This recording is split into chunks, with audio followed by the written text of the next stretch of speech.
yafaa tujiulize, mpaka sasa hapa tulipofikia, tunaanza kuona ishara gani katika nyoyo zetu na hizi saumu tunazozifunga? Je, tushaanza kuona malezi ya saumu inavyotulea katika kutupatia kitu kinachoitwa taqwa, ambao ni uchamungu? Kwa sababu hilo ndilo lengo hasa ya sisi kupewa ibada hii. Mwenyezi Mungu Subhanahu wa Ta'ala alipotuelezea kuwa ametufaradhia kufunga, ilikuwa lengo lake analotaka ni la'allakum tattaqun. Sio mujarradi ya sisi kwamba tuwekwe hapa na njaa kutoka asubuhi mpaka jioni tu. Lengo analotaka Mwenyezi Mungu Subhanahu wa Ta'ala ni kumezesha mti katika nyoyo zetu unaoitwa shajaratu taqwa.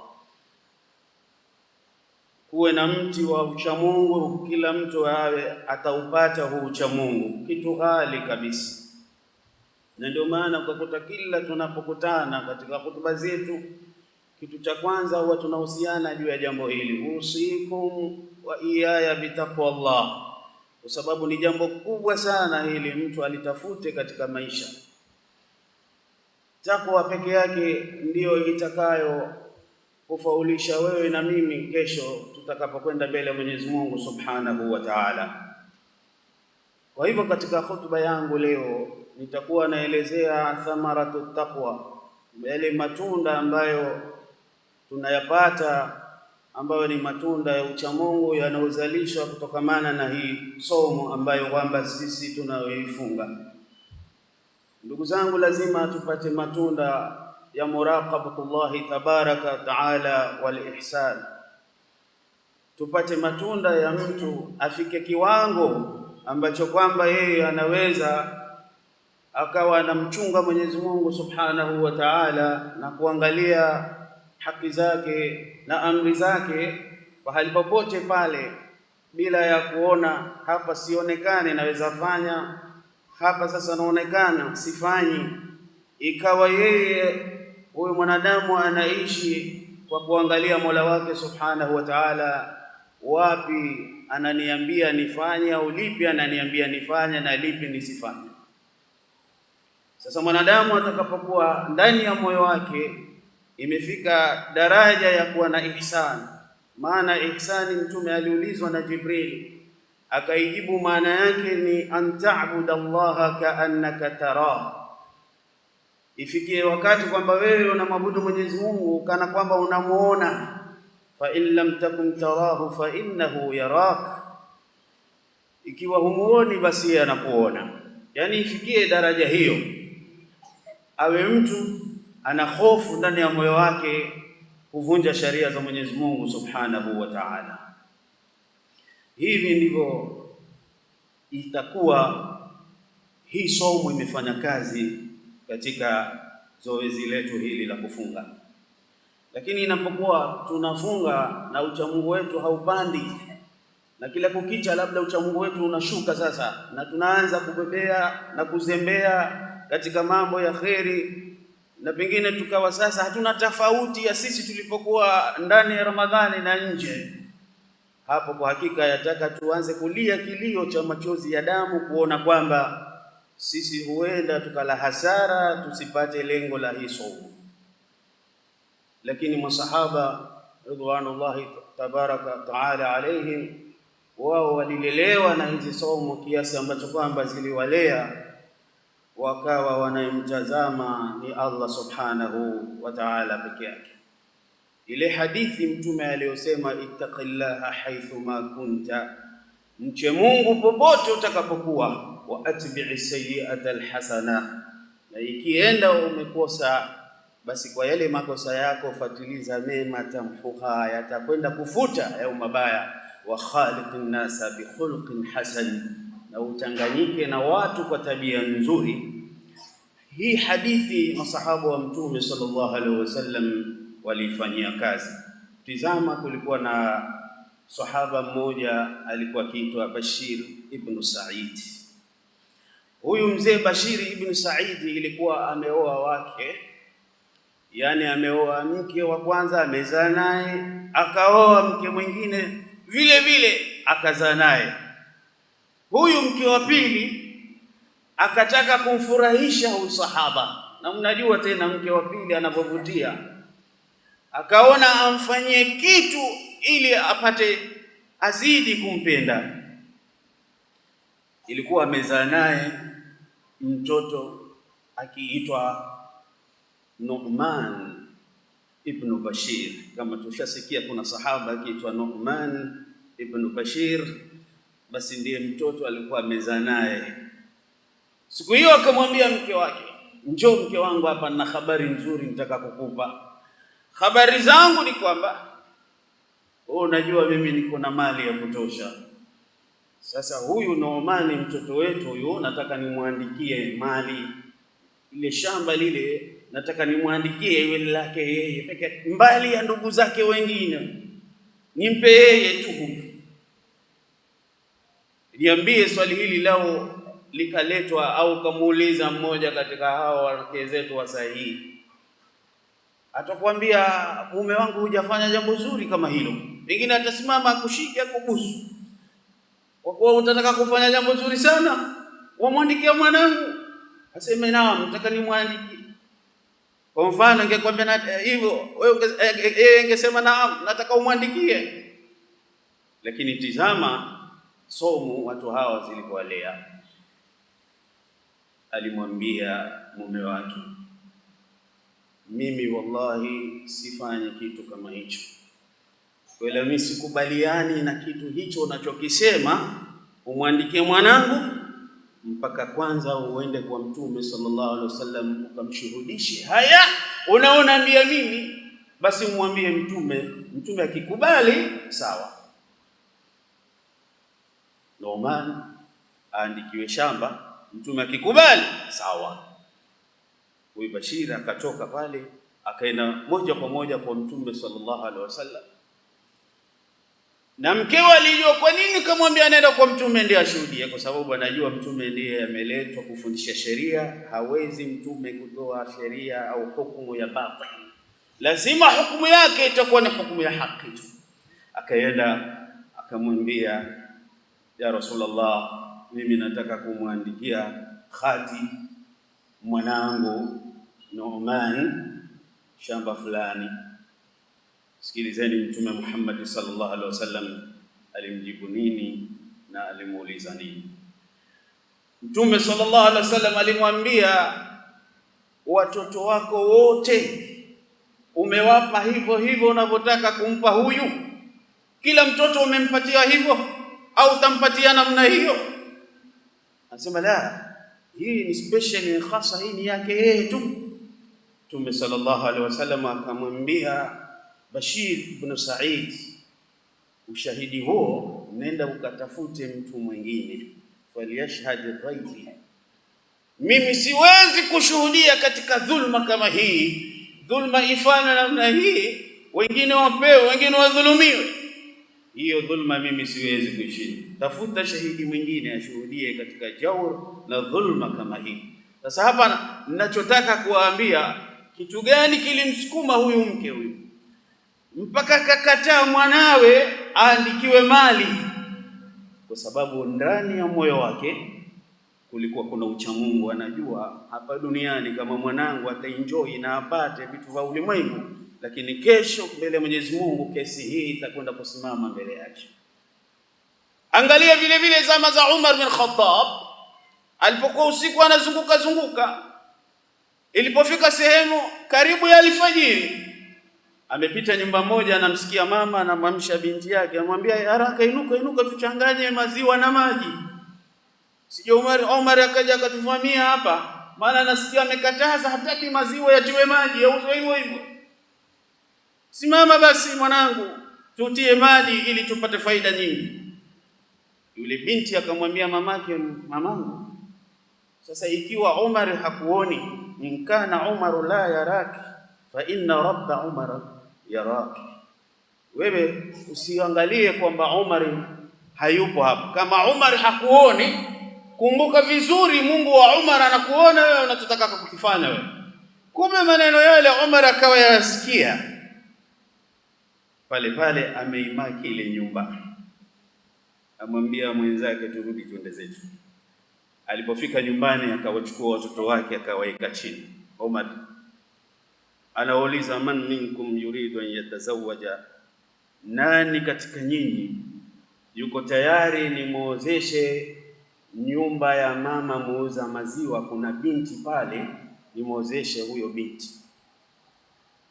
Watoto wakanyamaza kimya, wakasema sisi watoto ambao baba yetu na Amirul Mu'minin tukaoe nyumba ya mama muuza maziwa?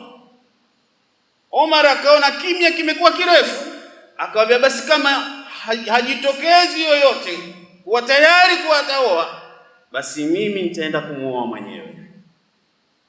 Hapo sasa watoto wakaona mzee ikiwa asema kama nyinyi hamuoa ataoa yeye, ina maana kwamba huyo ni binti kweli kweli. Na Umar ilikuwa haoi mwili. Umar ilikuwa ataka kuoa kitu kiliyoko ndani ya yule binti, ambayo ni takwa, ni ule ucha Mungu. Ndipo akakubali mmoja katika watoto wake akiitwa Asim. Umar radhiallahu anhu ndio akaenda akamuozesha yule binti.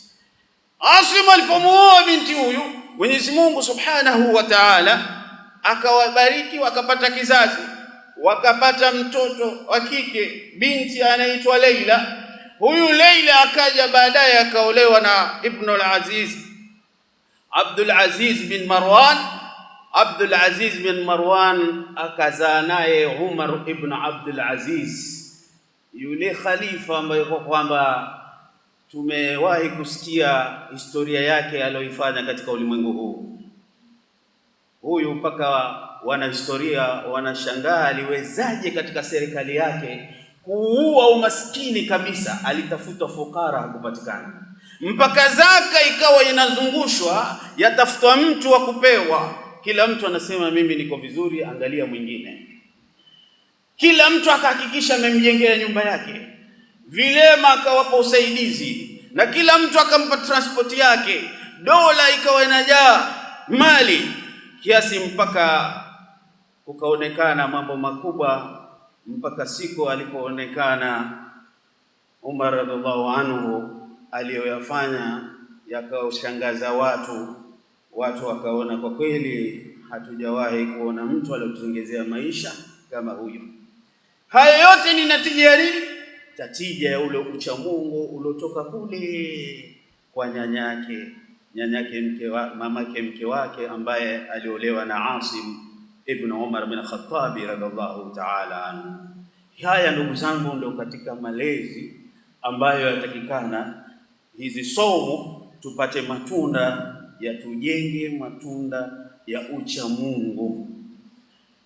Tunda la pili ambalo yatakikana tulipate katika takwa yetu, hizi somo zisitusukume sisi, zitupeleke sisi kiwango tuweze kuona haja ya kuwasaidia na wengine na dharura ya kuona matatizo ya ndugu zetu wengine.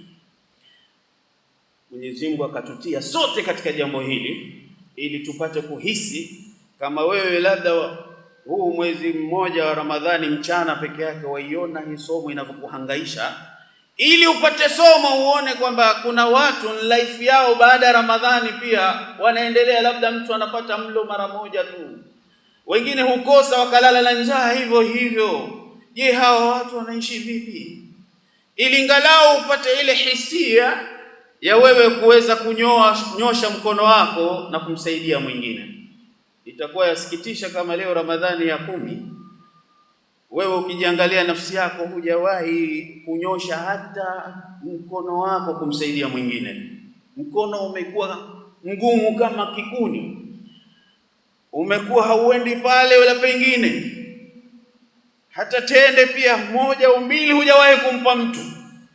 Hakika itakuwa malezi ya somo yanatuponyoka.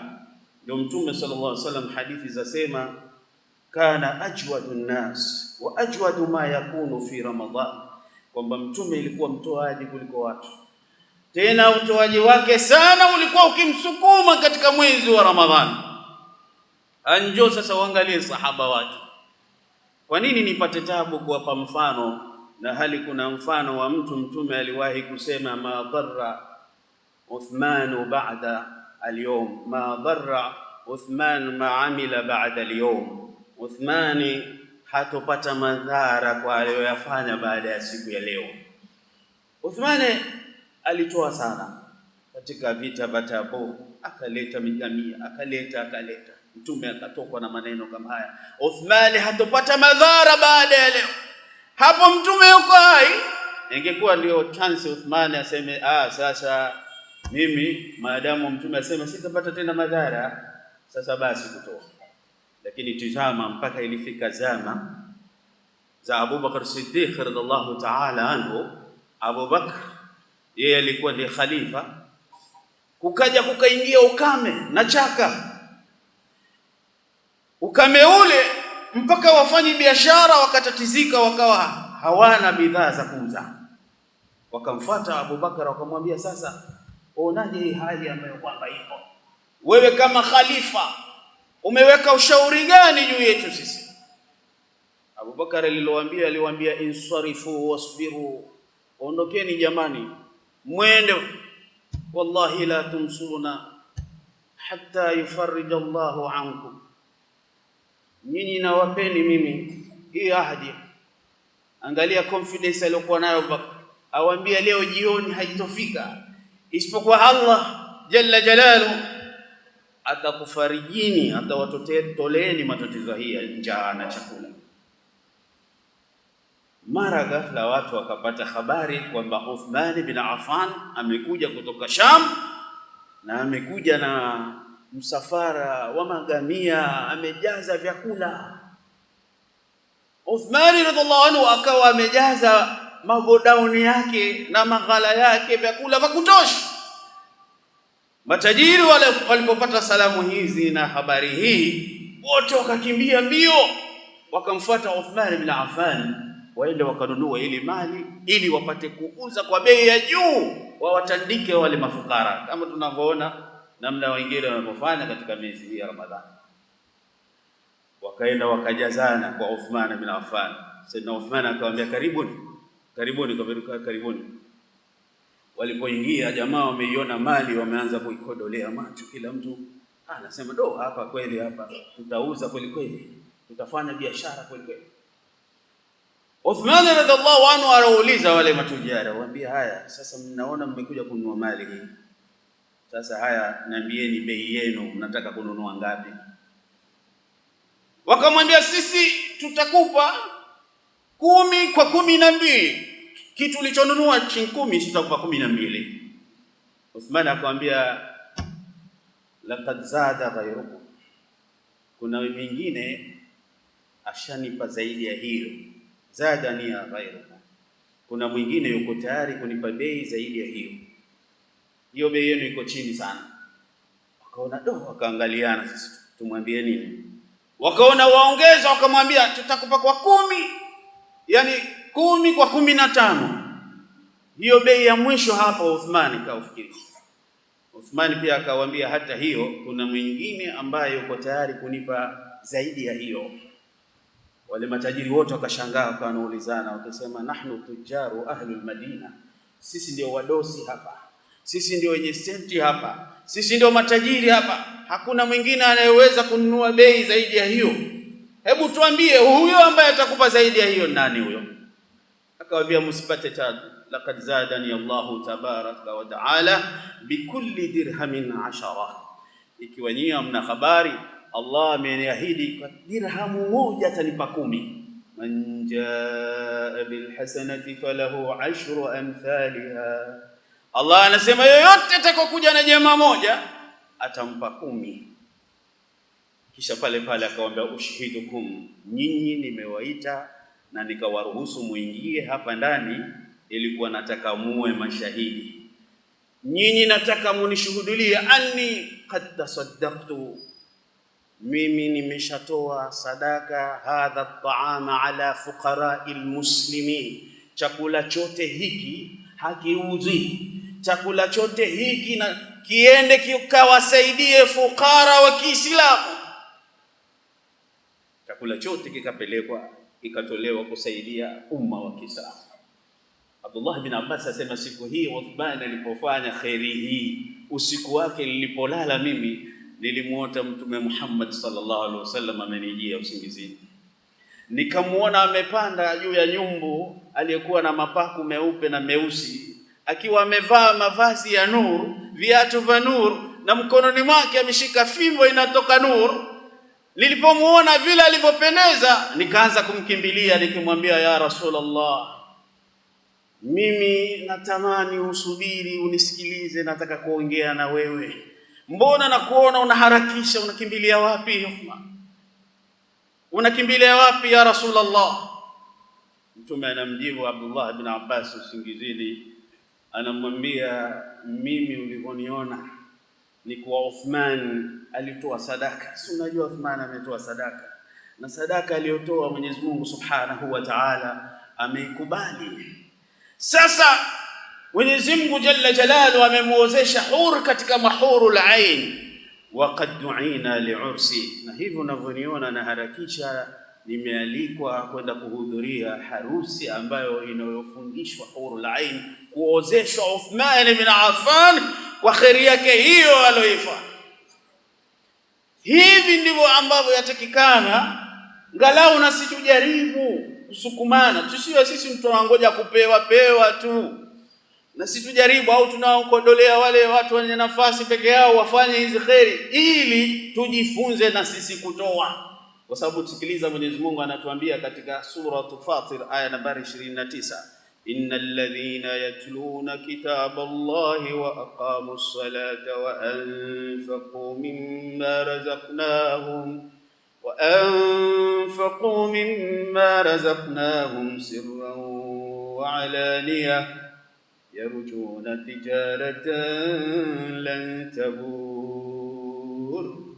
Mwenyezi Mungu anasema, innal ladhina yatluna kitaballah, wale wanaosoma kitabu cha Mwenyezi Mungu Qur'an, wa aqamus salat, na wakawa wanasimamisha sala, wa anfaqu mimma razaqnahum, na wakawa wanatoa katika vile miongoni tulivyowaruzuku, sirran, kwa siri, wa alania, na kwa dhahiri, hao yarjuna tijaratan lan tabur, wanatarajia biashara isiyododa, biashara ambayo haimbwagi mtu, yani malipo yapo na mtalipwa malipo yenu.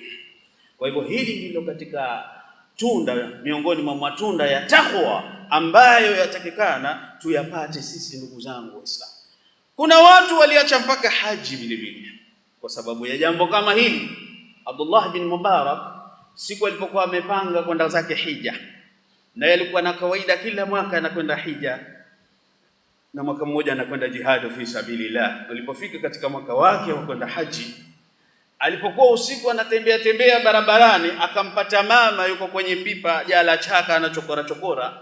Akimwangalia anaona huyu mama ni mtu na akili yake. Ghafla akamuona amemtoa kuku, huku ameoza, akawa anamtia kwenye buibui anamficha. Abdullah ibn Mubarak akaona, hapana, huyu mama si mtu ambaye naweza sema ni mwandawazimu, ni mtu na akili yake.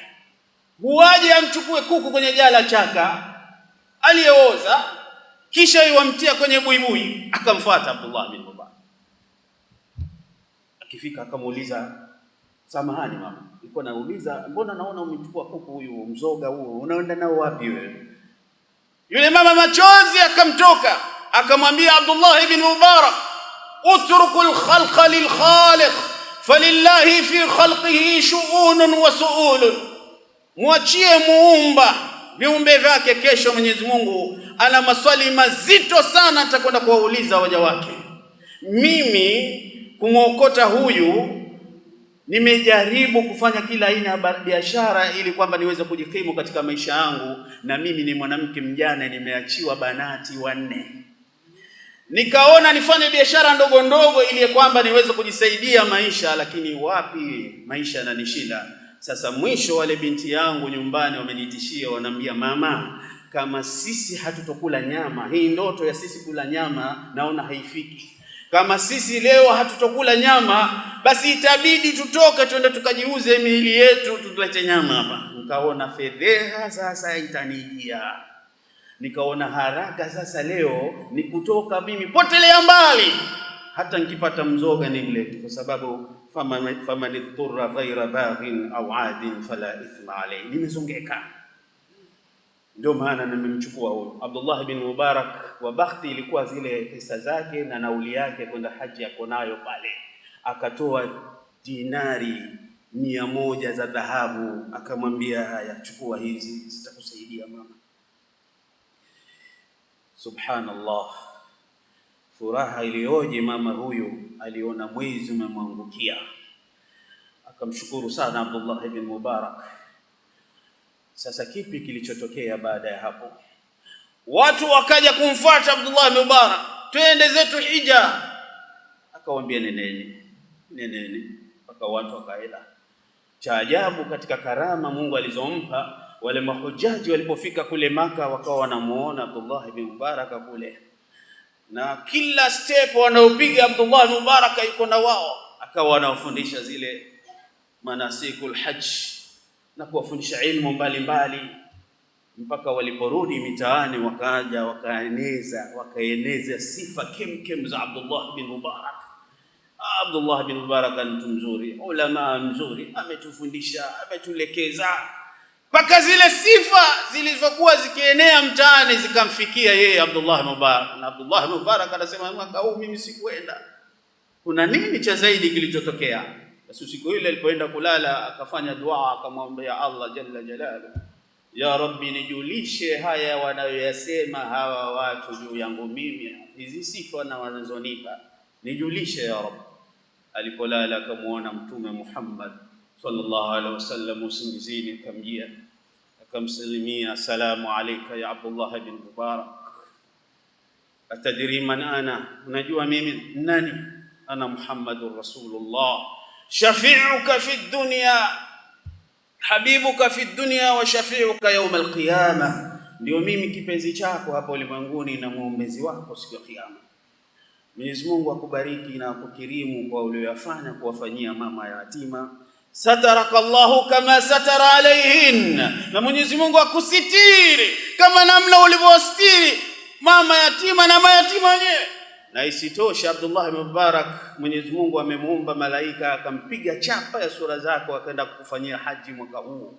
Na kila haija iliyofanywa na mtu Allah amemlipa mhija yake ile moja malipo yake, lakini wewe kwa fadhila za kuangalia watu kama hawa, Mwenyezi Mungu Subhanahu wa Ta'ala anakulipa hija 70 kwa kitendo chako cha kuweza kujua shida za wengine, kuwajali wasiokuwa wamebahatika. Ndugu zangu, lengo hili ndio miongoni mwa lengo la saumu, tuweze kuwakumbuka wasiobahatika na wale wanyonge. Na ndio maana mwisho Mwenyezi Mungu akatulazimisha, kama hatukutoa kipindi hichi, mwisho ukaekewa utoe zakatul fitri, ngalau na wewe uweze kuchangia ili uingie katika zoezi hili, kama hukuwahi uweze kutekeleza zakatul fitri.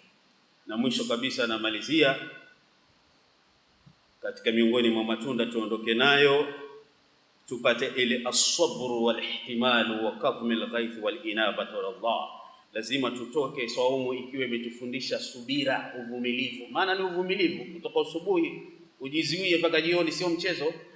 Alafu hii saumu iwe imetulea, itupanye mpaka tuweze control hasira zetu. Ndio maana mpaka Mtume akasema, wa insabaka ahadun faqul inni saimun. Hata ikitokezea mtu akakutukana pia mwambie, bana nimefunga dini, ili nini? Kupata hili zoezi la kuweza control hasira. Ndugu zangu, katika hili jambo la tatu sitopenda kulisherehesha sana kwa sababu ya wakati.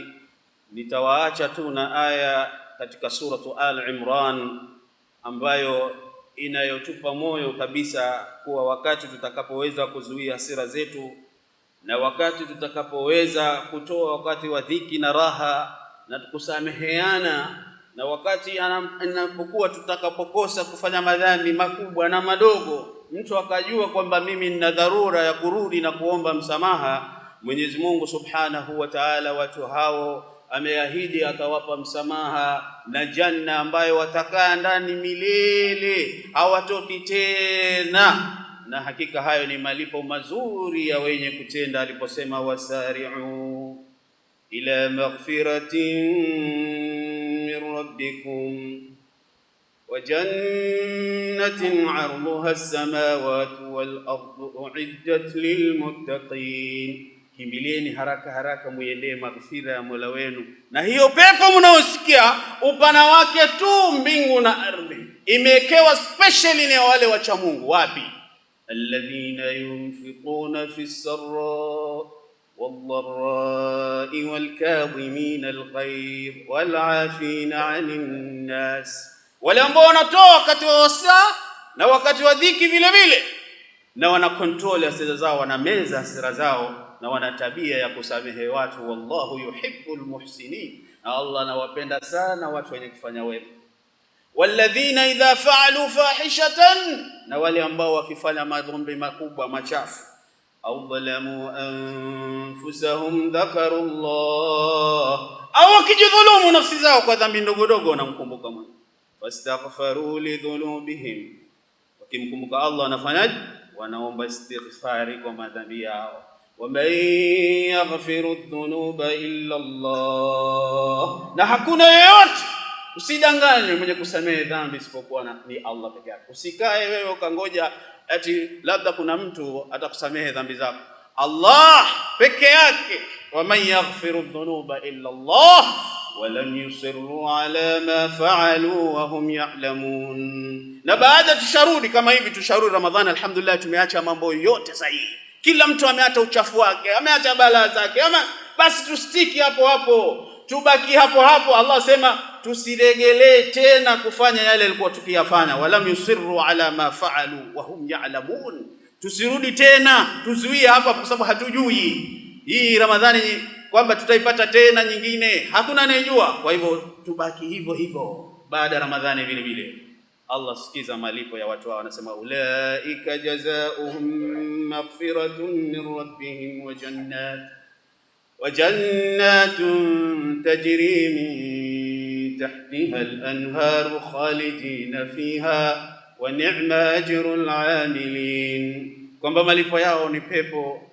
Hao watapewa msamaha kutoka kwa Mola wao, na pepo ambayo inapita mbele yake mito, wanakaa humo milele, hakuna kufa tena wala kutoka tena, na wa ni'ma ajrul amilina. Na jamaa, ni neema kiasi gani hiyo? Ni neema iliyokuwa mzuri namna gani? Malipo ya watendao mema kama hayo watapolipwa na Allah subhanahu wa ta'ala. Muomba Mwenyezi Mungu atujalie na sisi tuwe miongoni mwao.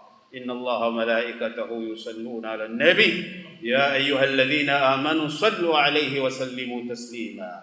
اللهم صل على محمد وعلى آل محمد كما صليت على إبراهيم وعلى آل إبراهيم، وبارك على محمد وعلى آل محمد كما باركت على إبراهيم وعلى آل إبراهيم إنك حميد مجيد. اللهم أرضنا أربعة الخلفاء الراشدين وكافة صحابة رسول الله أجمعين. اللهم أعز الإسلام والمسلمين وأذل الشرك والمشركين ودمر أعداءك الدين. ربنا اغفر لنا ولإخواننا الذين سبقونا بالإيمان ولا تجعل في قلوبنا غلا للذين آمنوا ربنا إنك رؤوف رحيم. عباد الله، إن الله يأمر بالعدل والإحسان وإيتاء ذي القربى وينهى عن الفحشاء والمنكر والبغي يعظكم لعلكم تذكرون. فاذكروا الله العظيم يذكركم واشكروه على نعمه يزدكم واسألوه من فضله يؤتكم ولذكر الله تعالى أكبر.